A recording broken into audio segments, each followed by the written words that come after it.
দাদা, আপনি বলে মাধ্যমিকে পাস করেছেন, আপনার সাফল্যের একটু কিছু বলেন যে আপনি পড়াশোনাটা কিভাবে করেছেন। আমার খুব কষ্ট গো। কেন?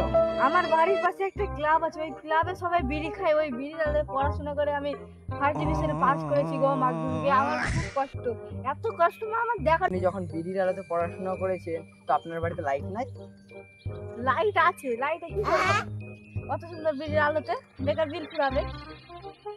আর আপনি মাধ্যমিকে পেয়েছেন কত? পেয়েছি 992। 992? হ্যাঁ। ও তাই বলেন। তাহলে আপনি যে পড়াশোনাটা করতেন কখন করতেন, দিনে না রাতে? আমি বিড়ির আলোতে পড়বো তো রাতে পড়বো, আর দিনেও পড়ি। ও দিনেও পড়েন? হ্যাঁ, দুপুরে পড়বো। কতক্ষণ পড়েন? দিনে আমি 24 ঘন্টা পড়ে 29 ঘন্টা পড়ি। 29 ঘন্টা পড়েন? হ্যাঁ।